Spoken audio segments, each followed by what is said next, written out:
Greetings, everyone, and welcome to Midnight's Edge. I'm Tom Connors. With me, as always, is the boss man, Andre.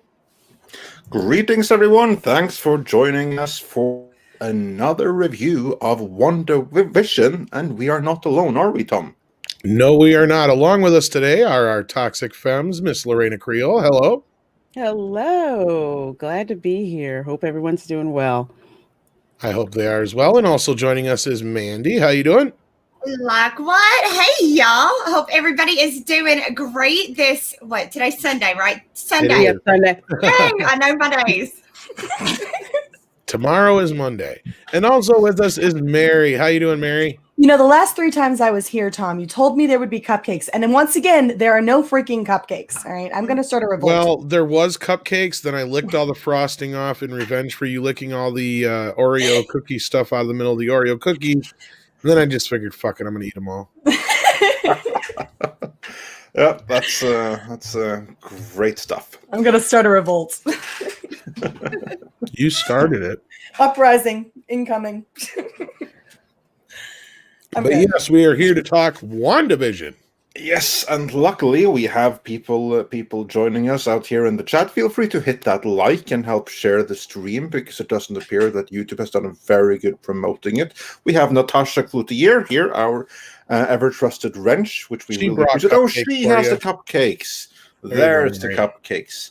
And we also have many others in the chat. We have Jedi6, who now has something to listen to while he shovels his driveway for the next hour. Yay! I hear you, man. Nice. We got dumped on a little bit here too, man. I feel for you. And on that note, we have a bear in the wild. So yeah, maybe they'll meet out there in the snow somewhere. Peter Hahn was actually right. We were on time today for a change. It doesn't happen very, very often, but it happens every once in a blue moon. And yes, I agree completely with Thomas Bartholdi. Thank God we are no longer talking about Star Trek Discovery. Of course we will again, because season 4 is filming, although as of this moment, are not involved. So it will be interesting to see what happens there. I cannot hear what Andre is saying, and I refuse to listen. La la la la la. Oh, poor Tom. Yeah. And we have some people who also have seen the new Kong versus Godzilla trailer. Maybe we'll get into that afterwards. But it appears that some of us actually are more excited about, I guess, Cobra Kai, although it's a subtle reference right there. Well, you know what's really funny about Cobra Kai, Andre, is Entertainment, like they're doing like the promotion for this, like the show's still weekly. Entertainment Weekly just dropped a 45-minute video about the whole Elizabeth Shue episode. I really don't understand why they didn't just make that weekly. Like it would have benefited. Netflix would have benefited tremendously if they had made it a weekly show.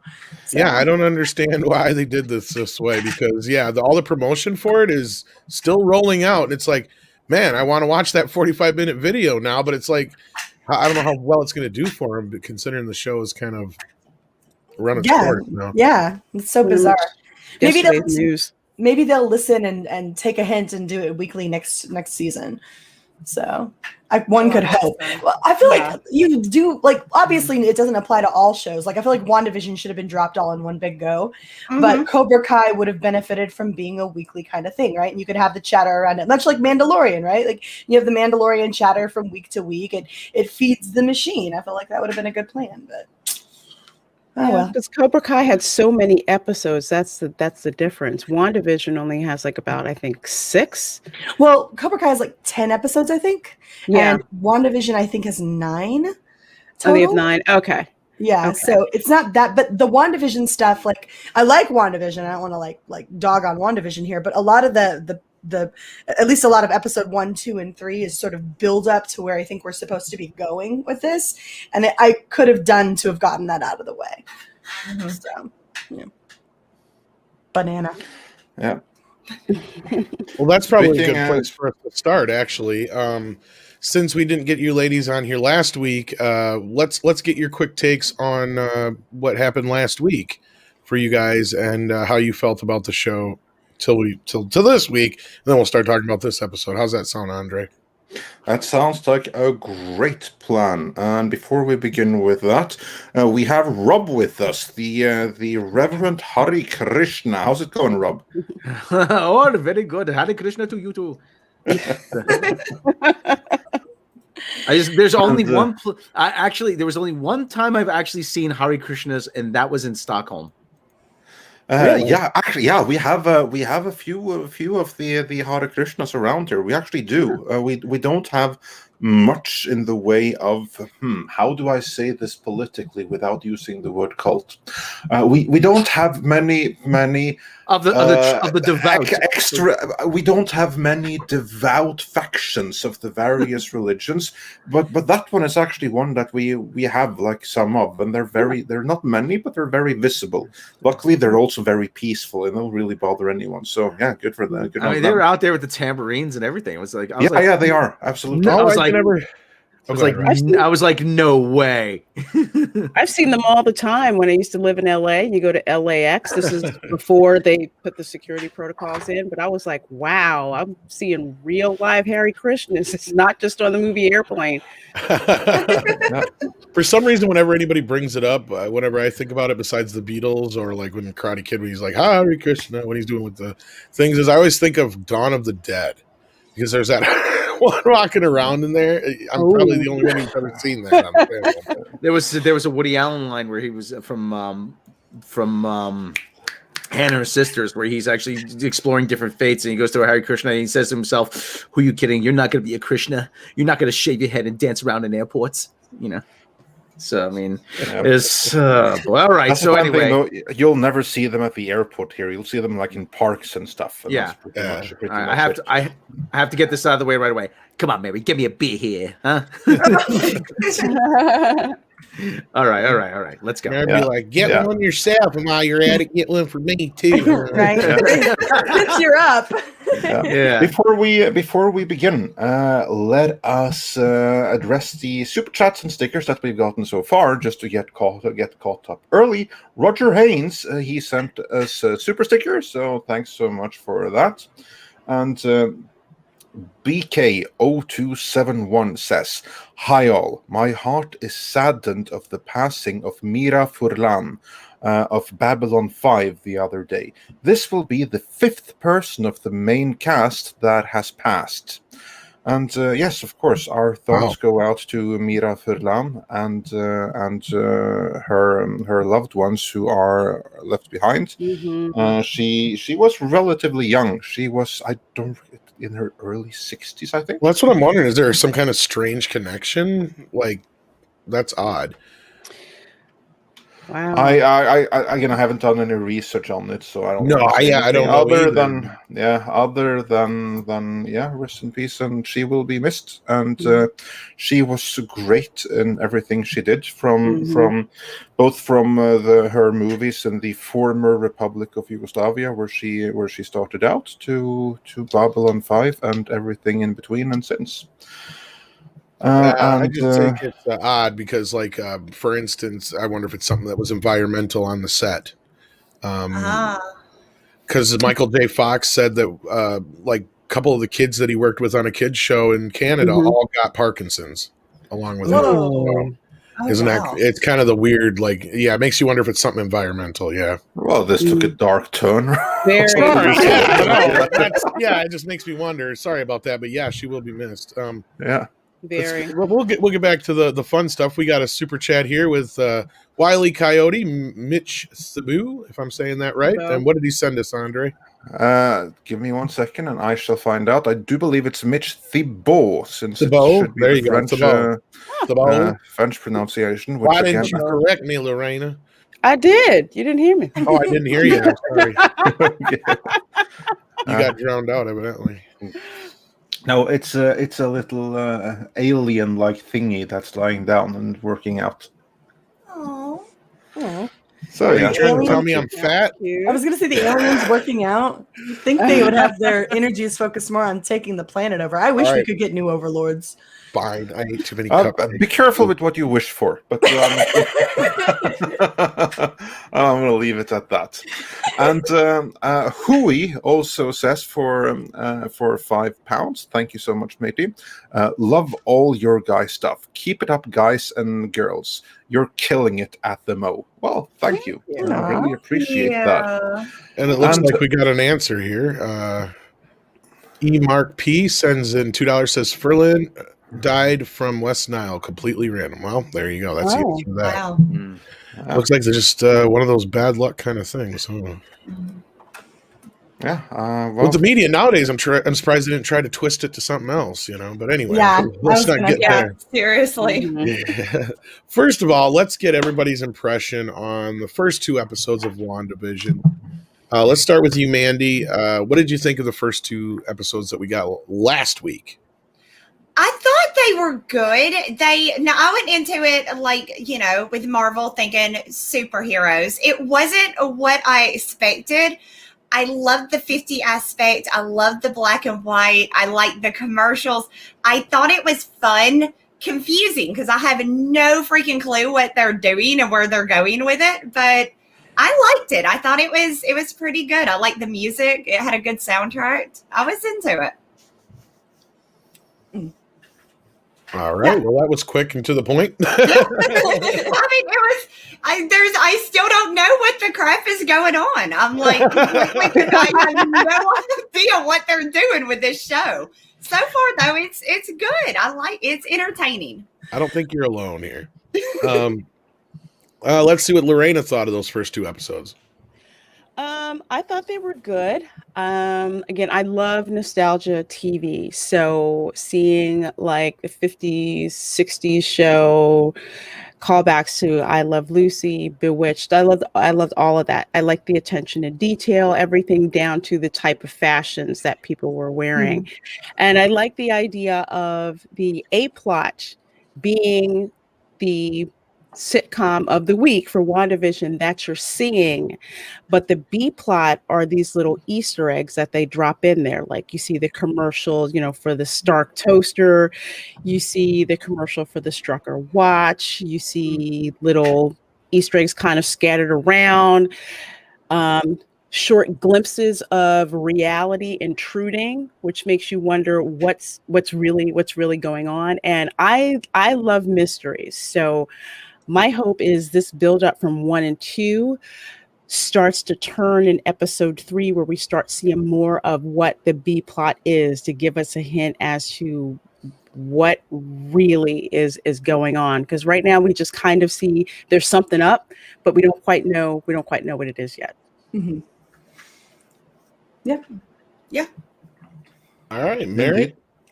I gotta agree with Lorena. I loved the marriage of the sitcom and the mystery, right? And I will say this, like my brief criticism of the first 2 episodes is that it could have been longer, and they were lucky that it was a wise decision for them to release both episodes 1 and 2 at the same time in order to kind of get those out of the way. I don't know why they didn't just make longer episodes. It does feel as though there should be more going on within the episodes. That being said, I loved the marriage of those 2 types of entertainment. It's an very odd call to make, right? And it was risky, but they did pull it off. And I found myself enjoying the quote unquote A plot, right?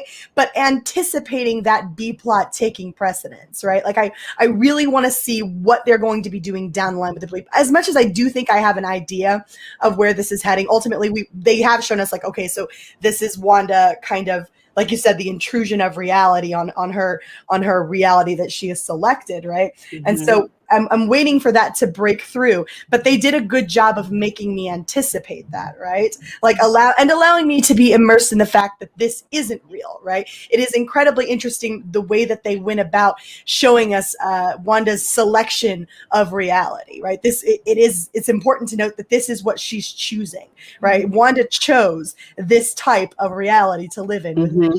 Right? This is where she selected to go. And so I think that in and of itself is important, and something that hopefully will be addressed further down the line is that Wanda chose to seclude herself in this way with Vision. And so I thought that was daring and entertaining and hopefully ultimately important. And I'm raring to go. I'm excited. All right. Well, so you think she's in complete control of this whole thing? No, I don't think she's in complete control. I think that she is unaware that she's in control. In regards to, like, she's obviously, she wants this because she flips people out of her reality when she doesn't want them intruding on it, right? I think it's a sort of subconscious thing. I think Wanda's gone nuts. I think she's put herself here in a subconscious kind of way because she couldn't handle the trauma of losing Vision. Exactly, especially at the end, near the end of episode 2, where she sees, you know, the guy in the beekeeper outfit come out of the manhole, and she just says no, and you just see all this rewind action going on. So you realize it's like when she feels threatened, she alters the reality. Yep, absolutely. And I love that. I love that because it makes Wanda a more in-depth character, right? She's not doing any of this out of malice. She just wants to retreat. That's all. She's not trying to harm anyone, but she doesn't want to feel harmed by anyone. It's incredibly interesting. So, yeah. Well, I love Wanda.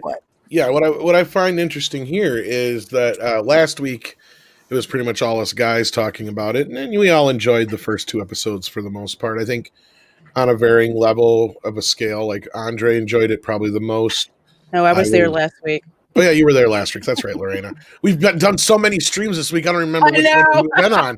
But yeah, so yeah, you were there last week. That's right. I'm sorry. Yeah, and I believe that Lorena was the one who enjoyed it the most. With okay, no, I was talking about between you, me, and Rob. Yeah. But between us 3, yes. I think you enjoyed it the most. I was probably next right behind you, and then Rob was kind of like, yeah, it was all right, kind of thing, like attitude of it. So bringing us to this week, Andre, what happened this week?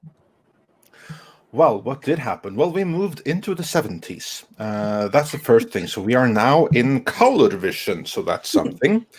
And we saw in the last episode that Wanda mysteriously suddenly got pregnant.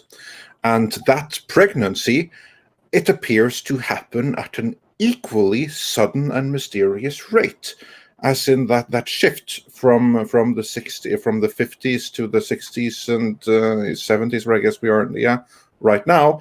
That happened within minutes of their time, and like no one cared. And that pregnancy also happened. Like Vision was trying to do calculations, and he figured out that, you know what, the birth is gonna happen on Friday or in 3 days or something, and he was like vastly overestimating the time needed. We were introduced to some more characters in the Doctor that he had to run to get. He was going on vacation, but of course he couldn't really leave because, like the Truman Show, no one can ever really leave. Plus, we were also introduced to this brand new mystery neighbor that the other neighbors react to, because she doesn't really live there. She just kind of like popped up. She's a little bit of an intruder in some way, although no one is going to say anything. And this intruder, she could also say that, how about your brother, the one who got killed by Ultron? And so here we have some more reality intruding things at the same time as Wanda is trying to maintain a certain illusion, trying to remove things that come in and destroy the illusion of them just being normal people, like a stork that for some weird reason came walking in there, which of course is a metaphor for pregnancy, but it may be more, because this stork was seemingly immune to her powers. The only one we've seen who is that before is the Hulk. Yeah, I think it's probably just essentially her powers being out of whack right now, because it was created by her powers. Her powers can't necessarily take it away unless she actively, consciously tries to tackle this stuff. I think because it's a subconscious problem and she hasn't attacked it in a conscious way, she can't really control it. I think it might be a sign that she's not as in control as we think she is. Yeah. And on that note, it got really interesting towards the end, just to jump forward with the summary before we start digging into it, because there it looks as though she is in some kind of compound or some physical location that can be entered from outside, because there was kind of like this Matrix crossing the barrier Truman Show moment there, with the details of which I do not think we are going to be fully aware of until later episodes. But here we were certainly led to believe that there is some kind of physically crossable barrier, and someone is watching inside, which only deepens the mystery, especially for those of us who have not read the comics. I think it's pretty apparent that it's Monica. She's representative of Shield or Sword, right? It's Monica Rambeau, right? And she's Geraldine is a rep because she had the emblem on her necklace, right? And so she gets kicked out. I think, and this is, I mean, obviously I can't prove this. We haven't gotten that far yet. But what I think is happening is that it's Sword trying to get Wanda under control, right? That this is happening, and that she started this fuss. They need her for something, and so they're attempting to break through to her into her reality, and by trying to send in agents to try to get through to her, right? Whereas Agnes, our sort of nosy little neighbor character, I think she's also separate and apart, but she's playing along with Wanda's fantasy because she doesn't actually want her to get out. So that's what I think. Yeah, I think you are onto something, because now we're like seeing more, because there you have the Sword connection, which from my understanding, that's like Space Shield. Yes. Yes. Okay. Yes. And that would possibly be something that Nick Fury was out there creating between the scenes between Marvel Spider-Man 2 and Captain Marvel. It would appear that he was on some kind of Sword level business, wouldn't it? So this may tie into that. I'd honestly be surprised if we don't see Nick Fury before the end of this season, like probably towards the end of the season. As I would expect him to show up. I think that they're trying to break through to her because she's got like some Dark Phoenix crap going on right now where she's gone legit crazy. And so she's secluded herself in this way, and they need her. They need her back in the fight. And so they're just trying to get through to her right now, and Agnes doesn't want her to. I think Agnes is an antagonist, but she's invested in keeping Wanda kind of subdued in her own little way over here. Two things to kind of add. Oh, sorry, Tom, I didn't mean to interrupt you. Two things to kind of add in addition to that. You have to remember, like in the second episode, that helicopter, I guess that was trying to break in, that didn't quite make it. And then next thing you know, Geraldine shows up. But remember, before she introduced herself, she paused. We know that's Monica Rambeau, but that wasn't the name that she used. She paused and said, "Oh, I'm Geraldine." Yeah. So it's like, that's a little awkward. Well, because it's probably makes sense. Dangerous. It's probably very dangerous. Exactly. Like I can't let on, what my real name is. And that's kind of like one of the breaks when you say like the breaks in reality that you see going on, because that didn't seem like a regular conversation. You mean you pretty much know what your name is and you're going to say it, but for her she just kind of paused. And then it turns out, like in the third episode where you see the Sword emblem that she has on, then it's like, oh, okay, because that emblem was on the helicopter that was unsuccessful, and now she's wearing that emblem. And this may be something, it may be nothing, but when the stork was kind of walking around, did you notice the stork was pecking at her pants? Well, the stork knows. Maybe the stork is aware. Exactly. He was like, pecking, or I don't want to misgender the stork, but pecking at her pants and kind of trying to pull her away, like, you are not, you're not supposed to, you're not supposed to be here. I'm like, okay. You get out of here, you homewrecker. I didn't take it that way. I saw the little fish on her pants, and I thought the stork was trying to eat a fish. So I thought that too. That's what I got too. I thought it too, but I think it's I don't want to say paranoid, kind of in a way. There's so many Easter eggs going now, just kind of is it just typical stork behavior, or is it something else? But then when you're seeing the stork, and every time Wanda tries to disappear the stork, it doesn't work. Yeah. That's when I'm like, okay, there's something more going on. Well, it could be, and I may be overanalyzing here, but it could be that the stork internally knew that Geraldine was from the outside and was Wanda's subconscious attempting to protect her from Geraldine, right? Mm-hmm. You get out of here, right? Like, I don't want you interfering with my fantasy that I have going on, right? And so anything that goes and potentially intrudes on that, Wanda's subconscious is going to fight. So. I mean, that's a like I said, that could be overanalyzing, but I think that's one way to look at it. Yeah, I agree. Yeah, I think it absolutely, like, it reminds me a little bit of Inception, the Christopher Nolan movie, where we saw, like, in the dream world there are defenses. Your subconscious will react to, wait a minute, here's something that doesn't quite belong. And the subconscious will try to mount defenses against the incursion.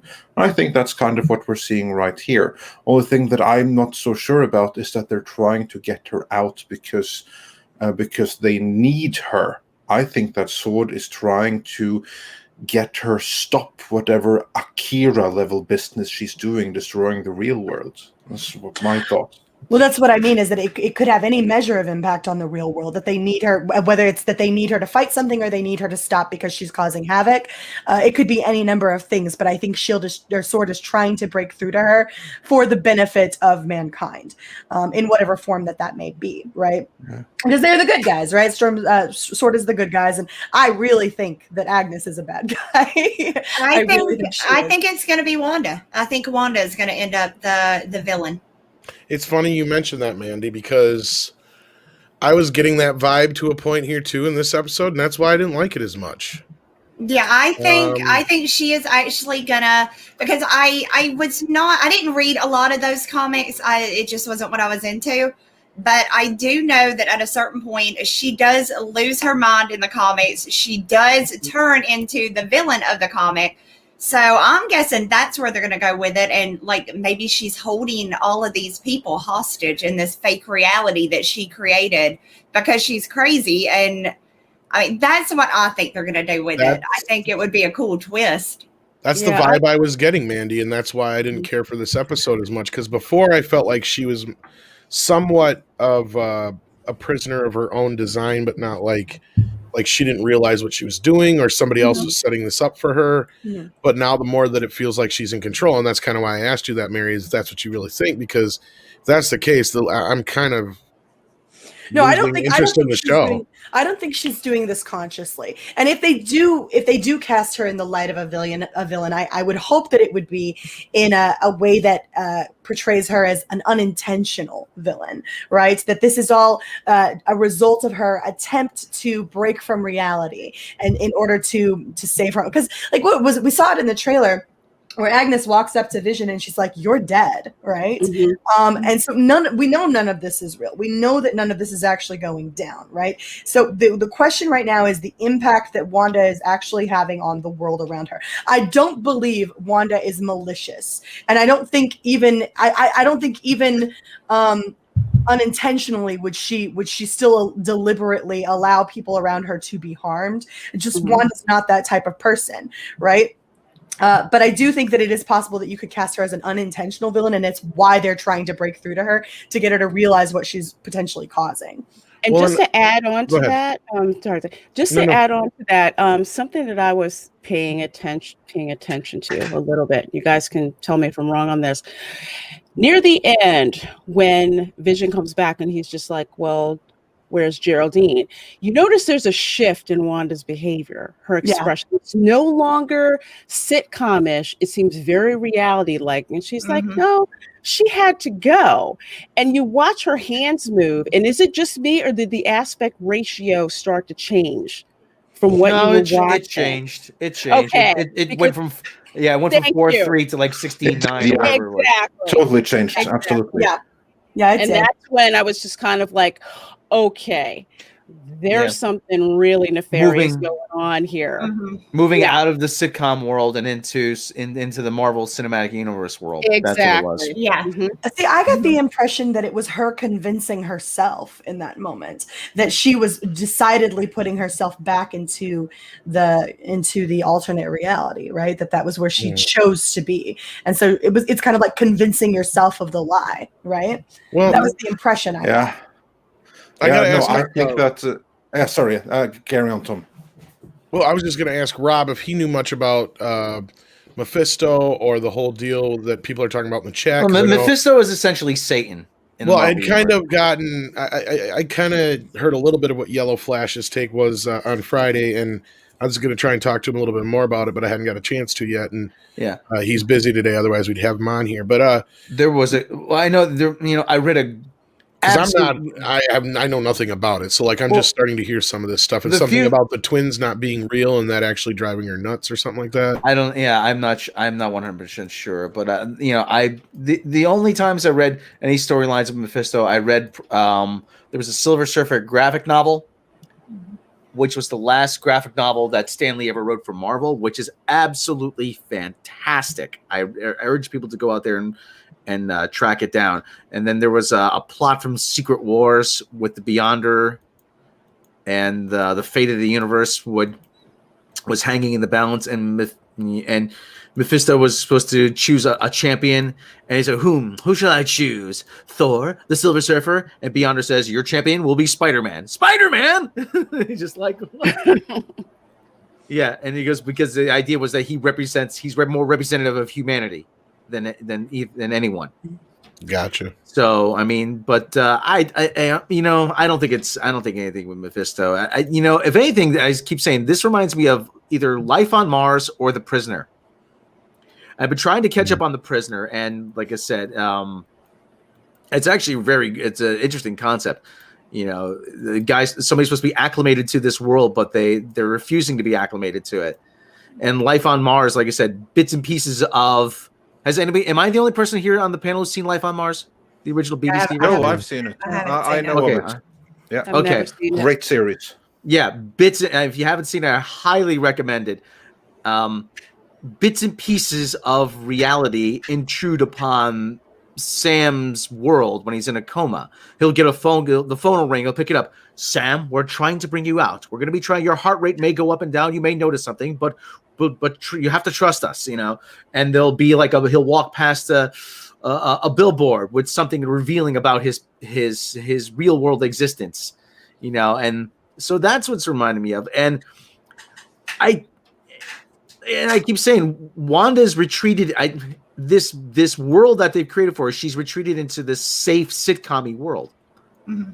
That's nostalgic and it's comfortable. Well, and I think, I don't know if we brought that up last week on this or if it was on Toxic Fem, but where talked about how when you stay home from school, what do? You sit at home and you watch like old TV that's on, because that's all that's on during the day usually is soap operas and reruns, right?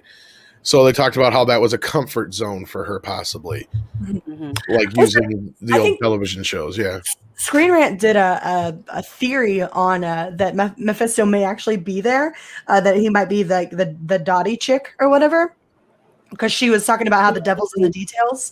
Yeah, true. Interesting theory. It's an interesting theory. I don't know that I believe that it's true, but that could be interesting.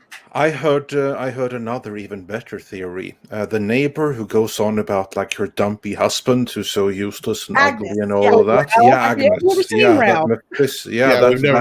Ralph is Mephisto. That could be too. I keep thinking that's Anna Gasteyer. I'm like, it looks Bill Barkley said the same thing here. It looks like Anna Gasteyer. Well, that's the thing that kind of threw me off the first few episodes, and then this one was kind of similar to that effect, and that's how the rest of the world reacts to things. It's like they're stuck there, but then, like you guys said, Monica Rambeau, they're not supposed to be there, but she's really not supposed to be there. So, kind of like how in Inception, when things aren't right, and the architect starts to get attacked because the brain structure or whatever, they start to your defenses kick in because they figure out something's not supposed to be there. And that's kind of the vibe I was getting from Monica Rambeau's character on the other characters, because even though they're stuck there, she's really not supposed to be there and she's an intrusion kind of thing. Like that's what I feel like you guys were saying before with that whole thing. But like this last episode that was kind of funny was you had the neighbor was just kind of stuck in the same place, and Catherine Hahn, is that her name? The actress? Yes. Those were the only two real people outside of the main cast we got to see this episode. And it was just funny how he was like stuck behind that wall there, and he was trying to like cut himself out or something like that. And the fact that he was using hedge trimmers to cut the darn So, I'm like, what the heck? And that's where I was starting to get this vibe, like, wait a minute, if she's doing this and she's in control and she's holding these people hostage, I'm really not liking the vibe of this. So it was getting to the point where I was really starting to dislike Wanda. I don't know that she's in complete control here, though. I mean, I hope not. I really do, because like, I hope I'm wrong, but I'm like really getting to this point where I'm like, I don't like this character anymore. See, I'm with you, Tom. I feel like she does know exactly what she's doing. She's doing exactly what she wants. Now, she may not know what it's doing to the actual reality while she's in here, but I think she purposely put herself in this scenario to get the things she wants, because maybe it's already destroyed out in reality, so she brought it here. And I do agree. I think Mephisto is going to show back up, and I think this has potential to be absolutely amazing if they play it right. Well, because the thing is funny is clearly, unless she's creating that reality too, which is a whole nother level, clearly Vision is either alive or she's tapped into his memory or whatever, because he's trying to figure things out as he's going along too, and we're seeing things from his angle, and he's clearly Vision die though. I know we did, but like he's reacting to things. That's my point. Is if he was just part of her vision and not Vision, and the actual character, I don't feel like he would be stuck in the loop with everybody else and trying to break free. Like, but he kind of is, because you saw like the moment, because again, this could she be can control him more than a person. That's what I'm wondering. Because like the moment when he was like, no, wait a second, that was like to me the coolest moment, when he was like, wait, this is all wrong. This ain't right. Yes. And then suddenly you saw like Wanda was a bit like, no, getting too close to something that I'm in denial about here. Rewind and redo. So again, he's a passive player in that. He is, but he's also trying to break free like everybody else, is my point. And then you have that scene between him and the neighbor, which she's not present at, and he's clearly the neighbor's clearly trying to tell Vision something he can't do. And that's the thing we keep seeing, is that mental block whenever somebody asks a question that they can't answer. You know what I mean? What's weird though is that they didn't really want to get through to him, right? Like they both clammed up. I think that was actually Wanda's, or whoever is controlling this. Like they can't, like they want to, because when like they want to say it, but they physically can't say it. You know what I mean? And I kind of agree with that, Tom, because it's like they were on one track of talking, and then all of a sudden, oh, okay, gotta go. Well, this macrame's not going to hang itself. Why would they even be able to do that, though? Well, because that's what we've seen, is those little moments where people have been able to break free of whatever it was for just a moment, and then and then we even see it in the trailer where there's moments too, like with Catherine Hahn's character too, where she's like with Vision, like she's like, "But you're dead," and then she's like totally snaps out of it the next second later or whatever. Like we've seen that a couple times with these people. And that's where I'm feeling like, okay, these people, either they're subconscious or they themselves or whatever it is being held hostage in this, whatever it is. I could be wrong, but that's the vibe I'm getting from the last episode, especially. But I think that attests to the value of the show and what it brings to the table here, right? It's like that this is a good enough show that it actually has us sitting here just talking about all of the possible avenues that this show could take and what road it may decide to go down. If it inspires this kind of conversation for us to be sitting there theorizing, that's a testament to how well the show is written. But I don't want to be the contrarian here, but like I'm really starting to lose interest at this point. They need to give me a hook, because I'm looking at it as I think they're on their way there. I hope so. I hope so. Tom, I would have to kind of agree with you on that, not to cut you off, but this is the first episode where I kind of felt my attention wandering a little bit, and I expected more exposition from the B plot side of things. And that's what I was looking forward to. And it seems like by the time they got to it, the episode was over. Yeah, I felt like this was half an episode. I felt differently about it completely. I felt like they were closing the chapter or closing the book on the A plot, quote unquote, and introducing us to the B plot starting to take precedent. I think this was the turning point in the show, right? That's the impression I got. I think that's why they focused so hard on it towards the end, which I would have agreed with you last week, right? Like last week, I would have said there's way too much focus on A plot and let's get to the B plot, right? But I got the impression because it focused so hard, because it hadn't done that before. The show for episodes 1 and 2 had really just gone ahead and ran with the sitcom with just a drop here and a mention there. And I was like, okay, let's move forward. This time, after the twins are born, it spends like a massive amount of time at the end there, really shifting focus to let us know that this is the direction that we are headed in now. And so, if anything, it made me more interested in where we're going. Well, maybe that's what lost me. Because I'm not saying I'm not like less interested. It's just for me. Maybe it's just me being greedy, but I just felt like there should have been more. Yeah. There should have been more. And for whatever reason, that's where they cut it off. And I was kind of like it was half an episode. Yes, exactly. Because we only got one commercial and none of the plot really kicks in till the last 5 minutes. And the first 20 minutes of the episode is all wasted on the pregnancy stuff, which is fine, but they don't really do anything with it outside the stork. If we get a similar episode next week, I'll agree with you. Yeah, no, I get what you're saying. Like, but I'm feeling like there's a large chunk of this episode that got lopped off and moved into next. It was almost like this whole show was meant to only be 6 episodes, and they extended it to 9.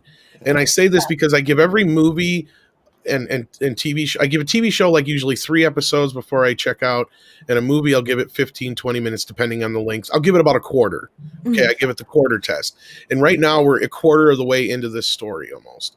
We're a third of the way basically. Yeah, we're a third of the way into. And they have yet to really give us the hook here. So like if I'm watching a movie at this point, I'm really checking my watch going, okay, are you going to give this to me yet or give me something to kind of stay on? Because you've given me the same stuff over and over again. And I get where you guys are coming from. It is entertaining and I like the aesthetic, but I really felt like they wasted this last episode on the baby stuff that could have been done in a matter of minutes. Well, that was one of my complaints about it. Yeah, that was one of my complaints about the 7 minutes of credits. We're only actually getting about like 22 minutes of actual show here. Yeah, exactly. Actually. So it's incredibly short. Yeah. And I could do without the 7 minutes of filler at the end and the 2 minutes of opening credits, which ultimately winds up you're taking almost a third of this entire runtime and devoting it just to credits. And I am going to need to see actual episode. And so, like, I feel like, for me, I felt like this was a turning point this week, that they were starting to shift the B plot into focus. And so if that's the case, I'm hooked. If it's not the case, I'm going to continue to have the same complaint. And you could be right, Mary. Like, this next episode may pick up things a little bit better. Because, like, I felt like they didn't really utilize the 70s aesthetic at all for this episode. They could have stayed in the 50s and nothing would have changed. Like nothing in this episode outside of the hairstyles and the clothing the really mattered. Commercial.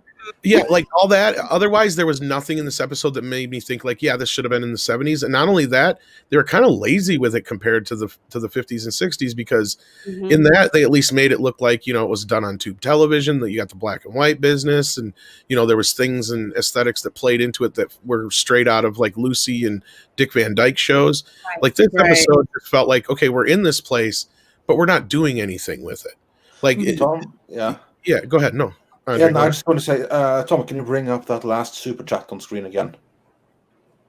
Because I think I know exactly what's the issue here. Roger Haynes says for $5 maybe this is the end of the first act, and the second act will start with episode 4.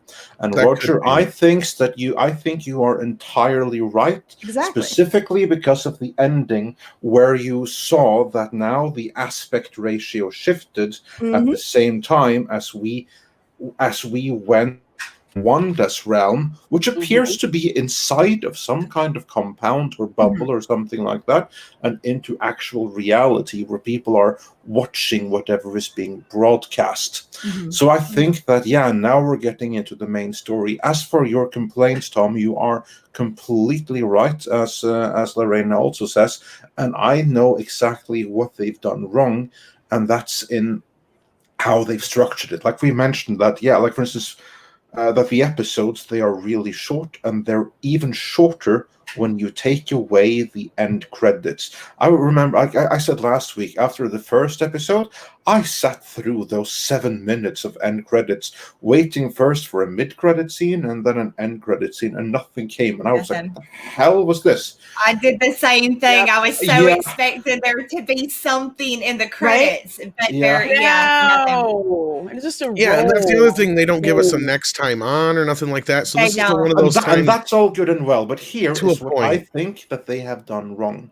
Let's assume for a moment that this is right, that this is now the end of the first act. Right, now we have now, over the course of 3 episodes and 2 weeks, we have gotten essentially pretty much the same thing. Yeah. The Jacob's Ladder kind of thing. The mind fuckery, and then we get like a hint towards the end there.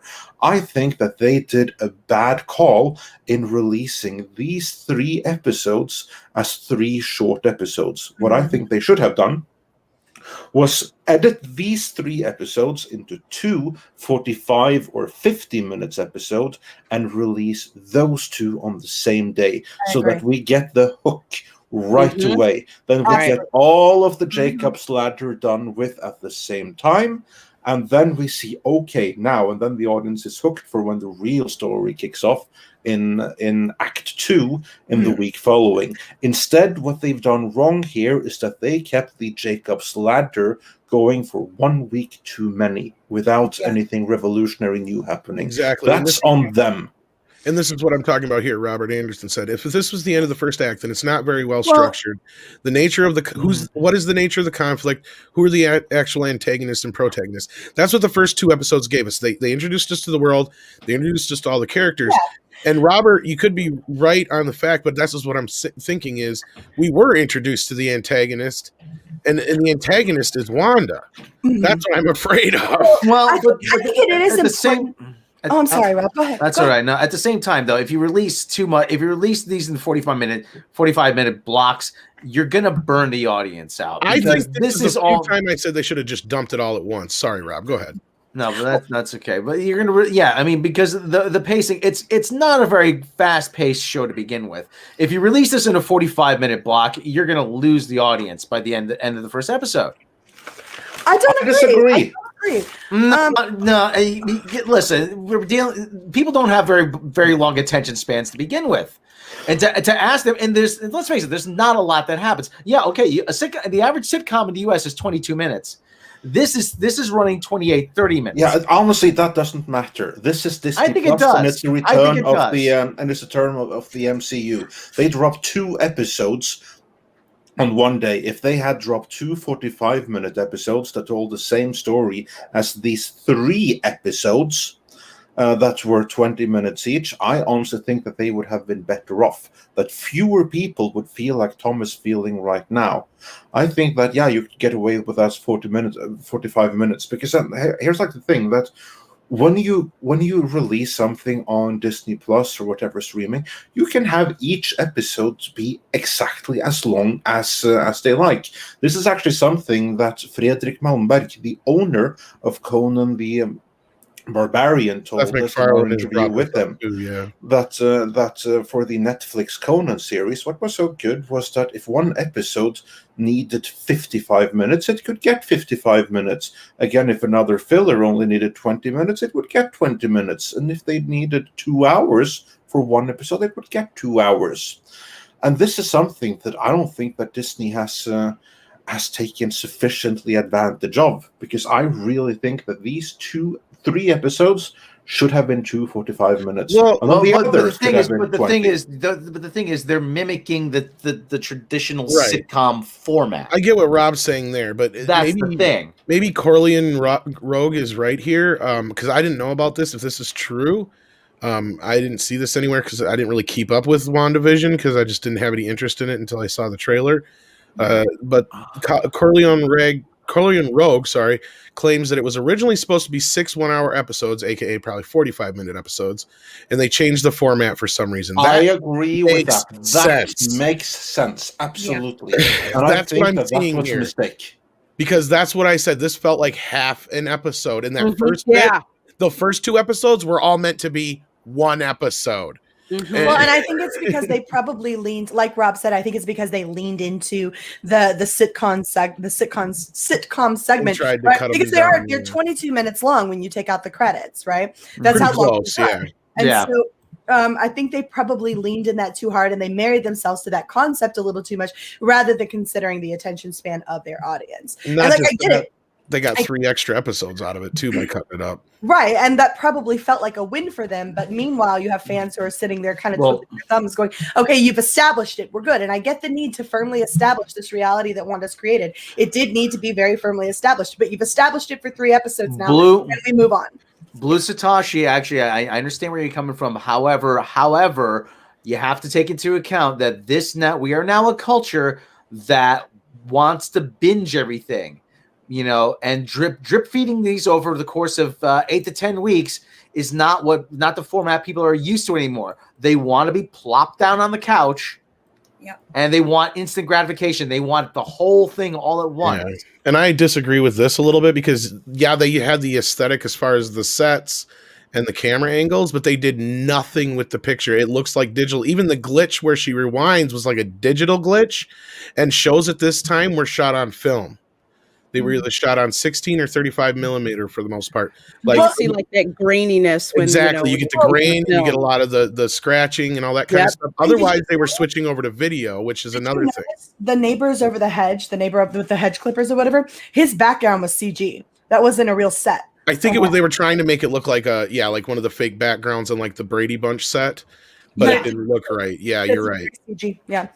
Mm-hmm. But the other thing too, like I said, we live in a binge culture, and attention spans have shortened over the last. No, I agree with you, Rob, 30 years, because it did feel like nothing happened in this last episode until the last 2-3 Tom, minutes.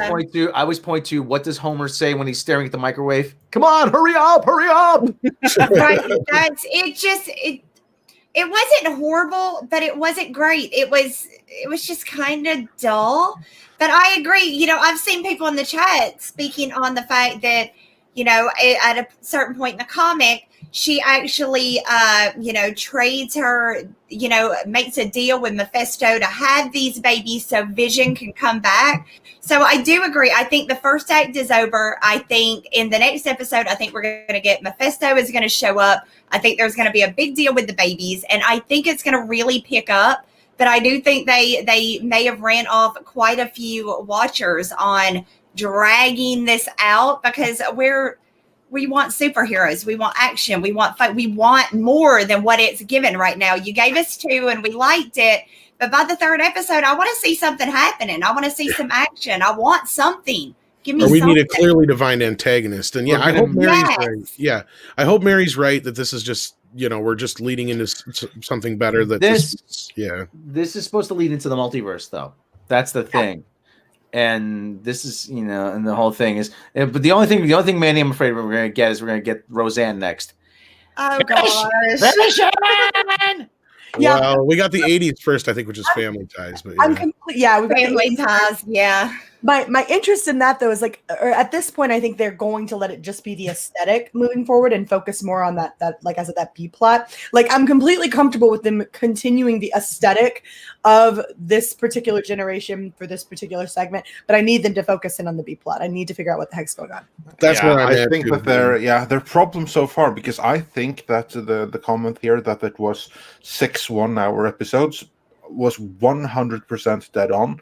And then I absolutely believe that they made a call that we're going to extend this into 9 episodes, because that way people will be watching this for 3 episodes more. This seems like the kind of decision that someone who is not creative but higher up and worried about salvaging Disney, like Bob Chapek, absolutely would do. I think that in so doing, they have sacrificed the pace, because then the pace is all out of whack when they do that.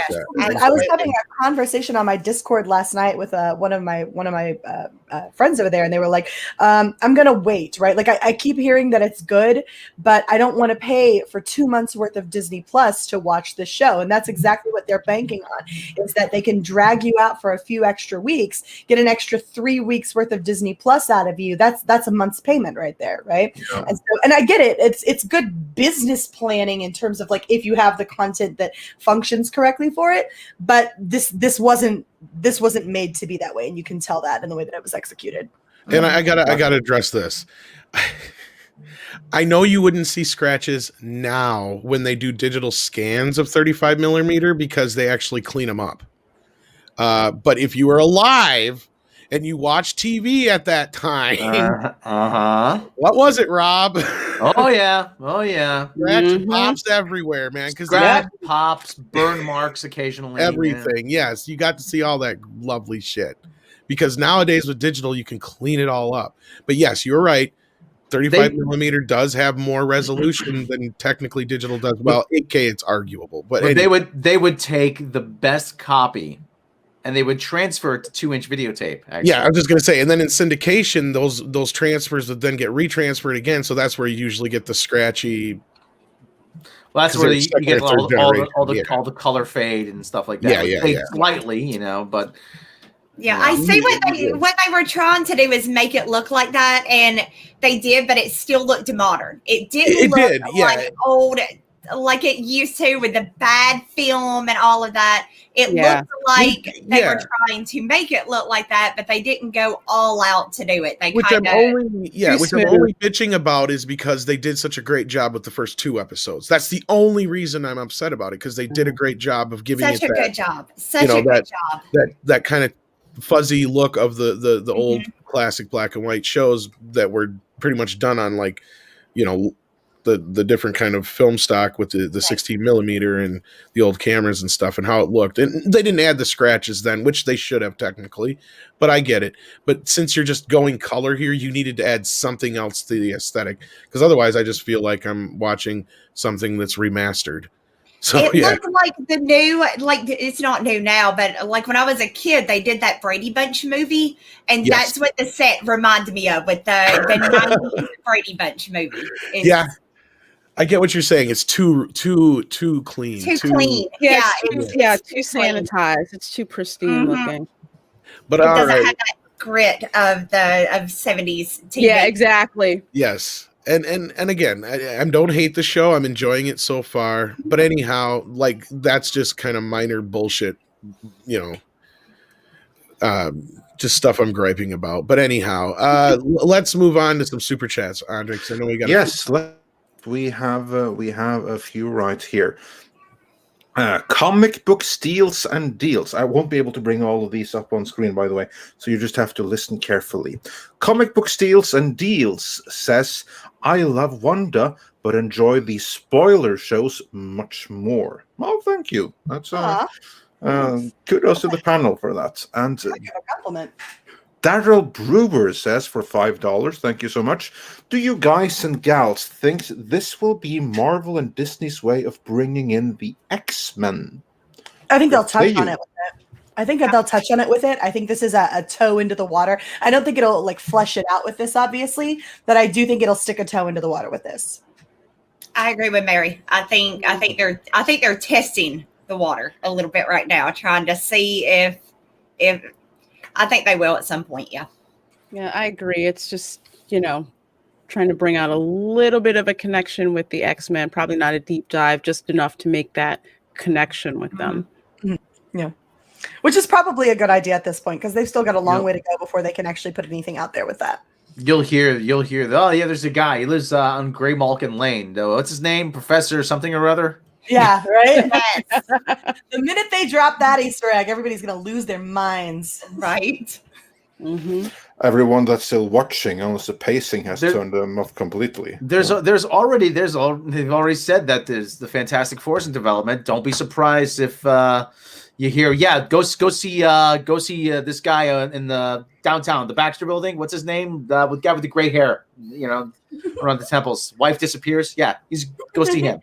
I think they're going to introduce introduce the Fantastic Four probably more through Hank Pym and shit, but I could be wrong. Yeah, we'll see. I'm much more excited about Doctor Doom anyway. But hopefully he's the big bad leading into what's his face? Kang? No. Mephisto? No.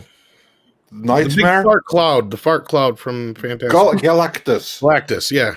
Fart cloud. All movies for some reason all superhero movies, if it wasn't shit shooting in the sky, it was turning into a fart cloud.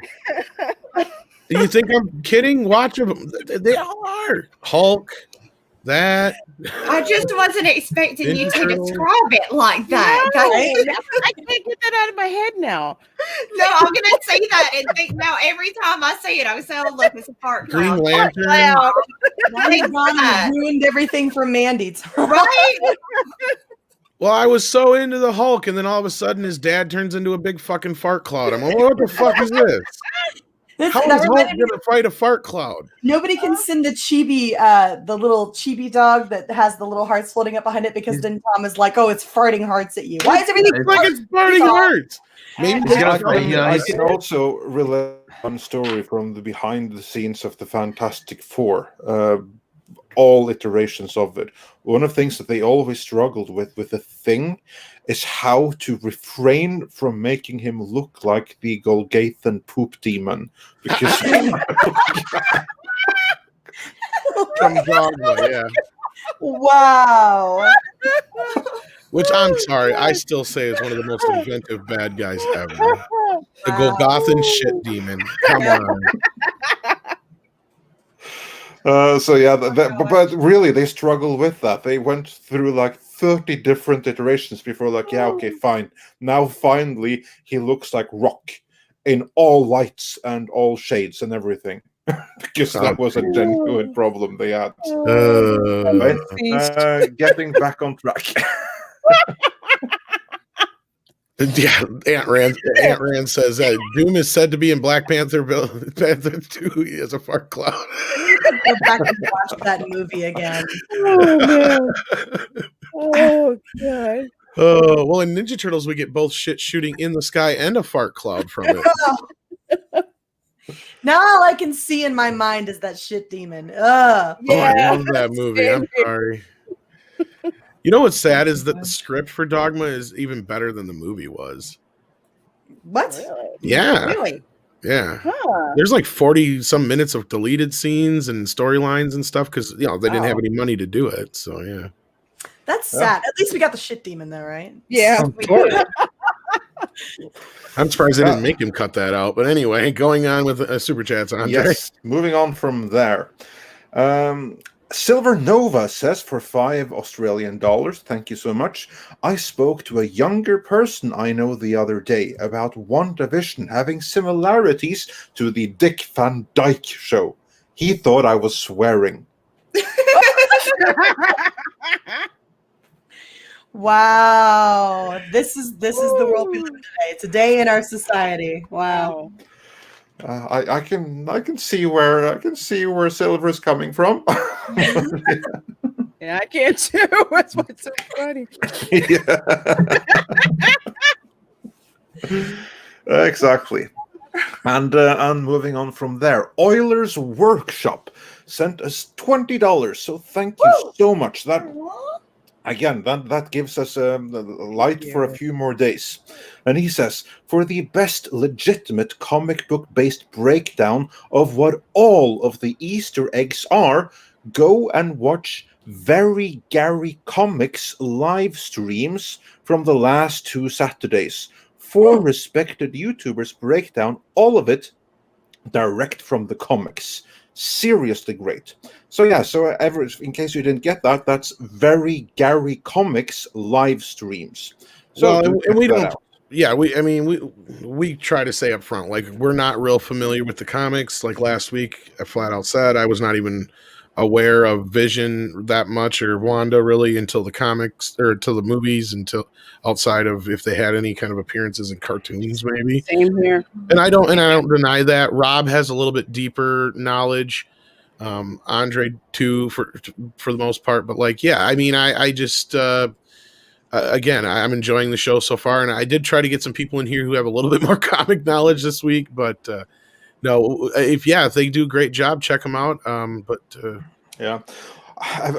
Wanda and Vision evidently are very, very obscure, let's say, in the bigger scheme of things for comics are concerned. I mean, I've heard of them, but like, yeah, they weren't like they're not really obscure. They were Avengers in the 80s, but I mean, that's what I mean. That's but they were B players, you know. Exactly, they weren't as well known. I think B players is being generous, but Wanda, Vision, and freaking what do you call Black Knight and Star Fox were on the team back then. I mean, that's and most people associate the name Star Fox with a video game. Okay, I think that calling them the B players is extremely generous to them. I mean, we're like the D and E team down here. Well, we refer to in America, we refer to them as the practice squad. You have the team the team that the real the prac team in practice that the real team goes up against. So, I was going to say I would refer to them as meat shields. I would refer to them as bench warmers. Yeah. It certainly wasn't a comic that I am very familiar with, and they were like the guys I hung out with were New Mutants and Preacher, and Preacher. It wasn't so much of this, but I am enjoying it so far. So I wasn't into really Wanda and Vision. I was more into the X-Men comics, so I knew of them, but it wasn't like, wow, they're featured. I got to get that issue. Nah. Right. Well, and part of the reason why we wanted to get more of a female perspective on this show is obviously the show is a bit more female driven. On top of it, obviously plays more to the type of entertainment that women generally gravitate towards. And do you guys think that is the case with this, or do you think this is just typical Marvel fare? Because that's one thing a lot of people have pointed out is that this is, something that's refreshingly different. This is some of the ways I've been hearing it. I love the marriage of the sitcom. I would agree. Yeah. The whole thing with you see the relationship play out between herself and Vision. That type of relationship plot, that's something that a majority of women glom onto. Case in point, soap operas make all their money off of plots like this. Well, and it's like everybody forgot that women enjoy this stuff, right? Everybody seemed to forget that women actually enjoy we pride ourselves in our relationships. And obviously, this is a generalization. It doesn't apply to every single female in the world. But women are relationship driven, right? And so we are able to relate to Wanda a bit more in that way, something that we've been deprived of in media and entertainment for a long time, because there are so many feminists out there reading about how you can't portray a woman in that way because it somehow diminishes her strength, right? And so it's refreshing to be able to see Wanda functioning, because even if she is going crazy, this is based off of the fact that she lost someone she loves, right? And so she's two people actually, but yeah. So yeah, which we didn't even touch on that. Yeah, before we touch on that, let's get back to some more of the super chats, and then we can touch on plenty stuff afterwards. So yeah, Mr. Tickle Trunk, he sent us a super sticker of a little cuddly foxy kitty or something like that. So thanks so much. Hui says 4 or 5 British pounds. You can't tell the quality by that no one has said House of M yet. Keep that up. So yeah, it'll be interesting to see the House of M, whatever they're doing with it. I never read it. All I know is that I think there's going to be I know for sure there's going to be like a wine commercial or whatever, and the vintage is it comes from the House of M. That I know. Yeah, because that was in the trailer, I think. I don't know. I've never read House of M, so I have no idea. I don't know if people keep bringing it up. Like I said, so yeah. Yeah.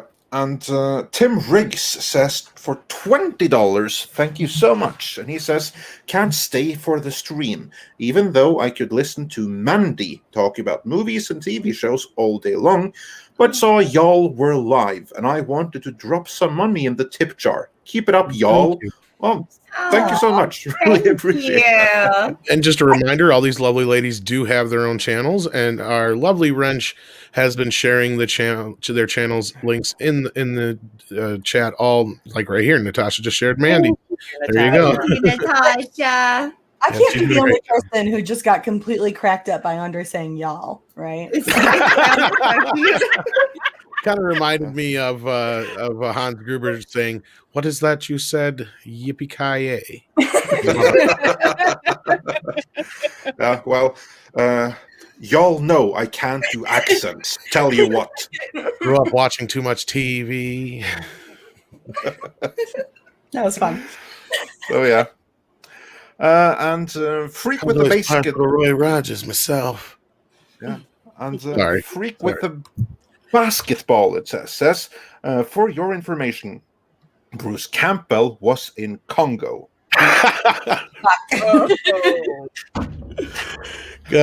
Thank you so much for that. Jane Theory says sends a $4 super sticker with like a little thing presenting a cup of coffee, I guess. So thanks so much.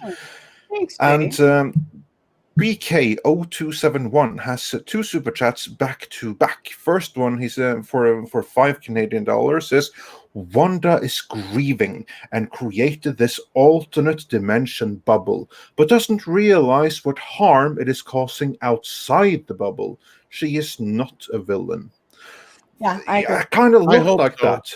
I hope Yeah, so. I have to ask, do you know this for a fact, or is this speculation, or is it based on a comic or something? Let us know in the chat, because I am curious. I'm being called out by a woman here in the chat. She's like, please, Tom, tell us what show. That's why I was asking the ladies. I wanted to say really quick, I know when I reviewed the trailer for WandaVision, one of the things that I brought up about Wanda distorting or creating this reality is that you have to remember she saw her lover die twice. Mm-hmm. She had to kill him the first time because he begged her to do it. Mm-hmm. And then the second time, Thanos resurrected him and killed him again and took the Infinity Stone. So you have to wonder what that did, to her. Yeah. Oh yeah. Imagine put yourself in those shoes for like 2 seconds, and imagine watching your mom die or your dad die or your spouse die, and then you have to do it the first time, like you were saying, Lorena, and doing that again, right? Imagine being in those shoes for 2 seconds. That would literally drive anybody crazy. Well, we have another part here is that let's remember she's lost not just Vision, she lost her brother and her parent all vicariously at the hand of Stark. Right. Mm-hmm. Yeah, Wanda's been through some shit, man, and we always tend to dismiss the brother thing because it happened back in Ultron, so it was a long time ago. Well, right. Movies never really went over it or discussed it. We never really got to grieve with her for him, and so I feel like that gets dismissed a lot. But yeah, Wanda's and this is like off key, but it gets dismissed in my opinion because they kind of wasted the character. They set up a death that didn't happen, and they do what really bad TV episodes is, and that is they play this up like this week on whatever, a very important character will die forever, and it's somebody they introduced just to kill. And that's pretty much what they did to Pietro, is they introduced him to kill him. Like, it's like, okay, if this was the third movie he was in, then it would have had some impact, because the whole thing was they were setting it up for Hawkeye to die. And then the subversion was, oh no, it's actually going to be Quicksilver. Well, I think that they relied a lot on people's knowledge of the character from the comics and from X-Men and things like that. I think they relied. That's not Wanda's fault. That's the storyteller's fault. Again, I'm not. Yeah. So yes, she as a character is, has lost her brother at the hands of Ultron, lost, her family at the hands of a Stark bomb. Mm-hmm. I mean, there's a lot here that she hasn't really dealt with. You're right. Sorry, who was like the one who got like the brunt of Thanos' proper boss moment, as we said, like when he killed Vision twice. Actually, first she killed him. It was like this great emotional sacrifice. And she knew it had to be done. And then Thanos was like, you don't have my permission to die just yet. Basically just undid the whole thing. Yeah. Yeah, I think that fucked with her more than anything was her having to pull the trigger herself, basically, and then not having that control the second time. I'm sorry, Tom, not to over talk you, but the Akasara said in the chat, you're also forgetting Wanda herself actually died, and that should add to even more baggage trauma. True. Yeah, because she went bye-bye after the Thanos snap as well. Yep, she did. And maybe that put a few screws loose in her head, just emphasizing. Yeah, and of course they mentioned her brother in this episode, and that's when she kind of turned on Monica Rambeau's character, because that was disrupting her little fantasy, obviously, as you guys pointed out before. And then, so I think that's going to play in it. And then the actor is returning in this show, but he's not playing that character. So I think that'll be an interesting, weird thing with the multiverse, that or they're doing some kind of misdirection. What do you guys think on that? Oh, I think it's a wonky idea, honestly, to not have him. You're talking about Quicksilver, right? Yeah, Aaron Taylor, whatever. From the X-Men movies. I think that's really, really weird. No, not the X-Men movies. It's Aaron Taylor Johnson or whatever his name is, who played him in Ultron. He's in the show. Really? But he's listed as a different character, if I remember right, on IMDb. But I was wondering if you guys think that's a misdirection, or if he's going to be playing a different character from somewhere in the multiverse. I don't know. It's funny. I would imagine that's a misdirection because you can't really have him play a different character unless they go about it that Wanda is doing something wonky. That's what people had suggested, is that he's playing a different character, but he looks like him and he's technically whatever, but from a multiverse. Yeah. Yeah, I think if that were to happen, Wanda would probably, in her little fantasy, force him to be her brother. Yeah, I think it might be a misdirection. Is that what you guys think, all of you? I think it's a misdirection. Yeah, I agree. Andre, what do you think? And then we can get back to super chats. Andre's Andre. Andre's got he had to deal with something. Okay, no problem. Oh, so I guess that was a good place for me to ask that. What do you think, Rob? Do you think he's gonna, if it's just a misdirect, or what do you think it is? Yes. You liked it better than Cats? You'll watch it again and again? Exactly. I mean, but what can it be other than a misdirect, right? Right. I mean, you can't bring this character back and shove him in as something else, someone else, without everybody getting completely jarred and thrown into just like, okay, this doesn't work for me, right? I think that's a really sloppy attempt at a misdirect, and so you're going to wind up having maybe her, I don't know if she'll be like reliving moments or trying to simply insert him back into the reality. Like, oh, brother comes over to visit for a day or whatever, it has to be a misdirect. Oh, and David might be right here. Maybe he's just listed as his sitcom character. That could be. I didn't think of that. Just like Geraldine, yeah. Yep, just like Geraldine. Yep. Yeah, that is. Yeah, that would really make her snap. Yeah. It's her doing. While we got this one, I can get this super chat since Andre is away for a moment. Michael Gonzalez says Cap, Wanda, Pietro, and Clint were the Avengers in the mid-'60s after the others quit in the first breakup in Avengers number 6 for a while. Well, there you go. I did not know that, but I do know that I did know they were part of the Avengers. That I did know. And then we got one from Thunderstorm that says Stark and Shield and Sword are villains as well. Just my point of view. Well, yeah, see, Stark is a very complicated character. I mean, he's trying to atone for the sins of his father's past and his own past, at least in the version that we know in the movies. I know the version in the comics a bit different. I mean, he has his moments both ways, because it's pointed out to me all the time that Peter Parker is not the biggest fan of Stark in the comics and stuff like that. Well, and from a certain point of view, Thanos is the good guy, right? Well, if you think about what he's trying to do, if he's right, but it doesn't, of course, then you can sit there and argue with that it doesn't make sense. But no, you're right. Yeah. Yeah. Wanda needed a Hydra soak. Yeah, I like that. And then Thunderstorm says Wanda needed a Hydra soak after episode 3. Can I just tell you about that commercial? I was like, oh, Calgon. Okay, where's the Easter egg? Where's the Easter egg? Where's the Easter egg? And I went straight and looked at the packaging that looked like the little Hydra and totally missed that the title of the product was called Hydra Soak. Hydra Soak, yeah. I was like, okay. But I hope these commercials amount to something. Well, I think because otherwise that's going to be a complete waste of time. Right? They're funny with lips, but these need to amount. These commercials need to amount to I something. think they totally are. If anything, the commercials are the things I've gotten some of the most out of. Like, the last one you could interpret it many ways, between the bomb and the fact that, you could look at Vision as basically one of Stark's toasters, fancy toasters. And then the other bit, I think it all plays into between her brother and Vision, and if not, all that kind of stuff. And they're getting more and more on the nose for each passing spot. Which is also telling. Yeah, and I think this last one was directly how she was feeling. Yeah, sorry. Exactly, with like erasing your memory and just letting all your troubles take you away with this Hydra soak. Mm-hmm. Yeah. Well, and every time Vision, or somebody kind of mentions something she doesn't want, she resets everything. So, yeah, it makes sense. Just we think it's her. Take a break. I'm going to stress this again. It has to be, though, right? Who else could it? I agree. It has to be. Yeah, she's the one that's doing it, but we don't know the details of what and why yet. So there's obviously more to it. But yeah, I think that she has a level of control that can't be explained with anything else. But it'll be interesting to see as we get more into it. But yeah, we see more and more that the illusion is breaking. So I absolutely think it's be interesting from next episode onwards. Mm-hmm. Yeah, I think the next one's when it's going to really pick up, and things they may fool me and it may not, but I'm thinking the next one is when they're really going to pick them up and it's going to start coming together and making sense.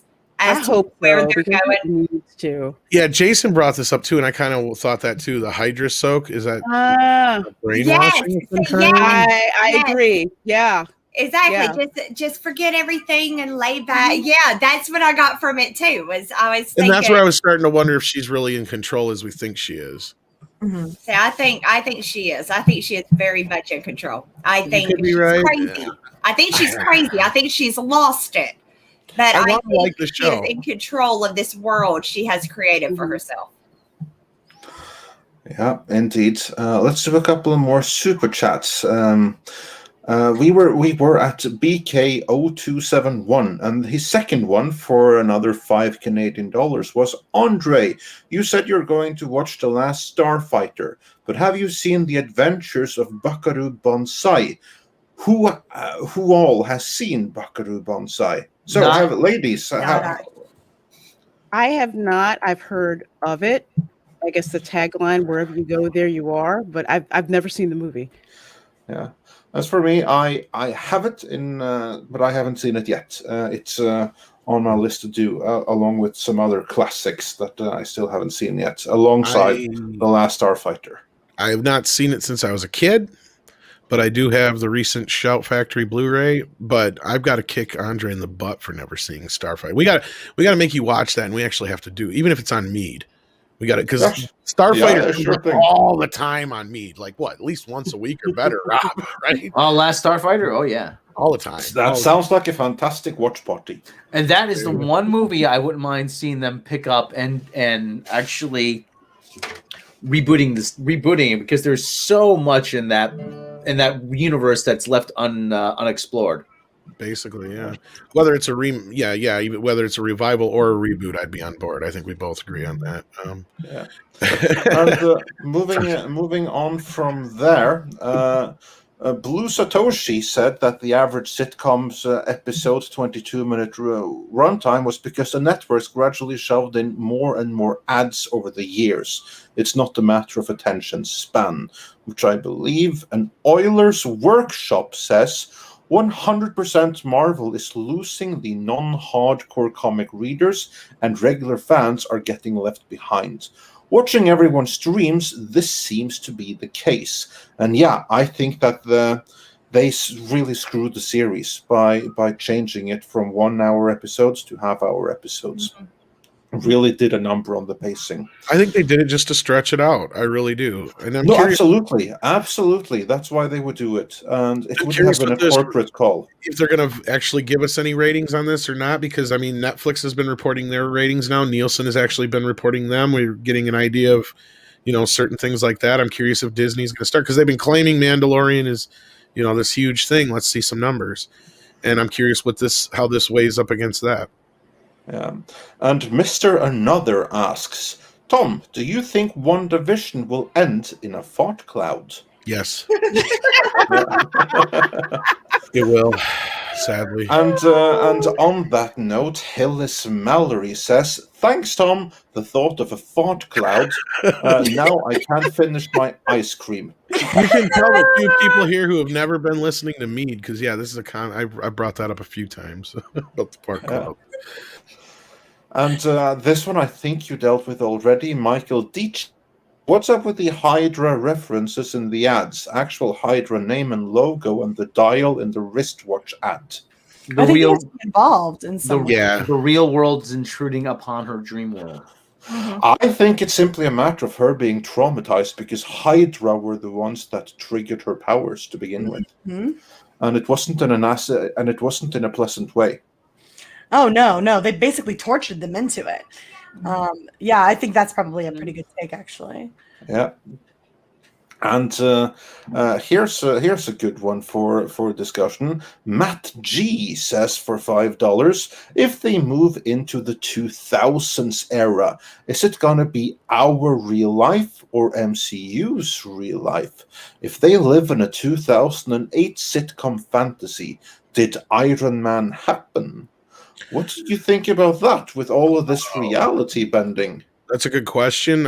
From the trailers, the best assessment I can come off of is that we won't see reality, which would be the MCU reality, until she comes out of whatever this is. Yeah. Because she keeps hopping through shows is what the basic concept and this is all clearly after the snap, right? And after I think so, because with the whole we're left to assume that because the trailer, what's her face, says she's dead. Yeah, says she's dead. And it couldn't be happening with Wanda gone, but snapped away or whatever, because she has to be here to bend the reality in the first place. So right. this all has to be going down, just at least within the past few years. Mm-hmm. Yeah, I think this is going to lead us. That was the thing is, like, a lot of people are like trying to figure out what's upcoming, and I brought my little theory to the table about why they've been talking about Steve Rogers coming back and all that kind of business. I do feel like we might be leading up to this idea of what happens when he puts back all the stones and what kind of ramifications that has, and I'm sure that's going to play into the multiverse as well and stuff like that. So I do think Captain America is going to be back. I don't think he was never not going to be back.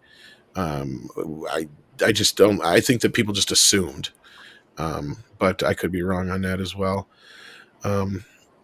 But we lost Andre for a moment here, so I'm going to grab this super chat, or the ones we got on screen anyway. This show will end with Wanda's mind fracturing so badly she fractures reality, bringing about the multiverse, says Mark C. That could be true, and that could be where Doctor Strange comes in and he has to try and fix everything. Like everything's out of control. That's a very good possibility. And Mark C also added that this is all Wanda. Vision and the babies aren't real. Mm-hmm. You're probably in right. The comics, the babies are real. So I hate to see the babies gone. I'm not gonna lie. I kind of want them. Well, it may lead into that story with Mephisto, where like if they aren't real, then she wishes they were, and then she makes the deal and whatnot too. That could be. Mm-hmm. I don't know. It'll be interesting to see, but yeah, no, a lot of people have that. They're questioning whether or not they're real. And Stuart Shields says there seems to be a battle for control of what going on in there. Wanda herself versus someone else, while Sword is trying to infiltrate to save Wanda. I agree. I think it's Agnes, because we know Agnes is is Salem? Is that her name? She's that witch, right? And so, or at least that's what she is in the comics. And so she actually mentored Wanda for a while, if I remember correctly, and then Wanda killed her because while her intentions were good, her methods were really, really destructive. And so I think that Agnes is probably trying to keep Wanda stuck in there, and Sword's trying to break her out. So that's what I think. Then Thunderstorm said, "You guys are a bit hydrophobic." Oh,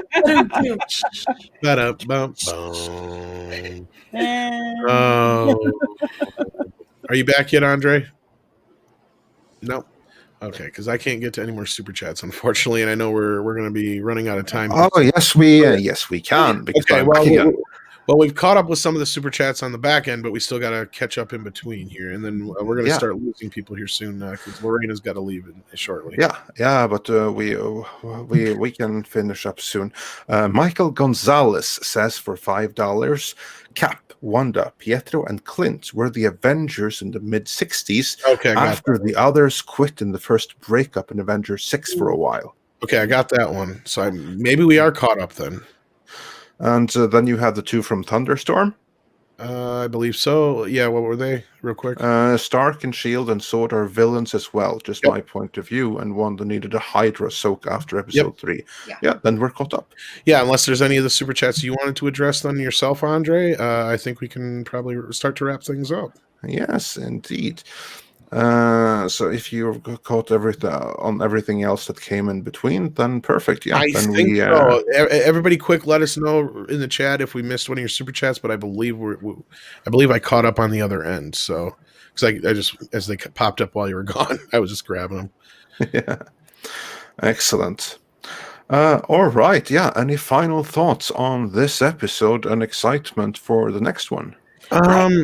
I think it's going to kick up. I think we're at that turning point, and I'm really looking forward because I am incredibly interested in this B plot. Right, I'm insanely excited to see what's actually going down, if any of the predictions are correct. Like, and to kind of dive into Wanda's mental state here, because that's inevitable at some point. And so I am incredibly excited to see where we go from here. I will be incredibly upset if as Tom says, they're still doing this whole focus in on the sitcom. That needs to, okay, you've established it. We get it. We're good. Let's move forward. I'm excited for that. And I guess we did miss one from Mark C real quick, Andre. I did get the last two from him, so it would probably be one somewhere in between there. Yeah, okay. That would have been for $5. He said, go back to the LARP 80s and read Avengers West Coast, Vision Quest, and Darker Than Scarlet. The foundation of this plot is all there. There you go. I have like about 2 or 3 West Coast Avenger comics that I haven't read in ages. So I may have to go back and check. See if I read West Coast Avengers from issue 1 to issue maybe about 12 and just fell out of it. Yeah, I lost interest really quick. And then I can't even remember if I read those ones or not. I'm talking about the 80s version, not the modern version of. Same here. Hawkeye, Mockingbird. Tony Stark was it Tigra, whatever her name was. Yeah, Tigra. I know that Tigra was part of it.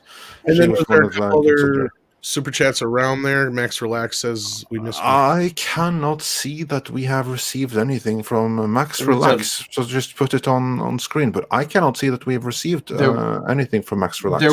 There was actually a funny moment in West Coast Avengers. Well, she was going. I forgot what reason why Tiger was walking up and down L.A. Some guy, some like sleazy Hollywood guys. Hey, babe, what's going on? She was apparently in heat because her animal instincts were kicking in. She goes up and she plants a kiss on the guy, and she walks away. He's like, not bad. And he's going, oh my God, what a rough tongue. So, I thought it was funny. No, that's funny.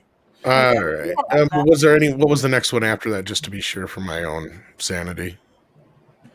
After which one after Mark what? C, the one you just read.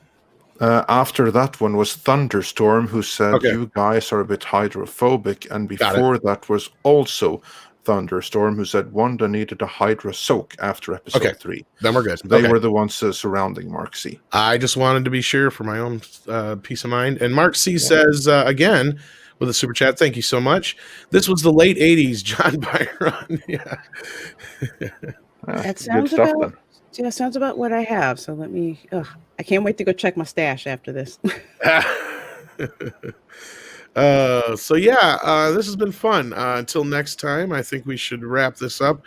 Do check out Mandy's channel, Lorena's channel, and Mary's channel. Our lovely wrench, Natasha, has been sharing their links all throughout the show, so you can grab those there. So we appreciate it if you check their channel out. You might enjoy their content. And Rob also has a channel as well, The Only Robot Shlomo on YouTube. We also have a few channels of our own. We have the Archive, Midnight's Edge After Dark, and stuff like that. So check those out too. And thank you so much for joining us. Is there anything else anybody wants to add before we check out? Yeah, I would like to add that be sure to check back tomorrow, because then, first of all, we have our live show, and I do believe we have a guest ready already, don't we, Tom? Yes, I believe Michael from Retro Blasting is joining us tomorrow. And then on Wednesday, we will have Az from Heels vs. Babyface. And on Friday, we have Lauren Chen returning. So there you go. That's our stacked week. Nice. And Max Relax did send one now. And he says, "I'll send it now, then, before it's too late." Oh, well, thank you. Thank you so much for the support. Or ma'am. I'm assuming it's a sir. Sorry about that. And also tomorrow you can watch the all these lovely ladies again on Toxic Femininity, and I'm sure that's going to be a blast with everything that's been going on in the last few days. And we have another scripted Star Wars video coming for you before long. Soon, hopefully. And then, of course, there's a Kong versus Godzilla, so maybe we'll do something with that before long as well. Yes, I watched that trailer. I did too. It was good, but they're still putting too many people in my monster movies, even in the trailer. I gotta watch the trailer. It wasn't so bad, but I don't know. I can see some of the same problems that I had with the last movie creeping into this one. So we'll see. We'll see. Mothra, why did you say that name? Why'd you say that name? All right. Oh, gosh. Take care, everybody, and take care of each other. We will catch you on the flip side. Thanks for joining us for our WandaVision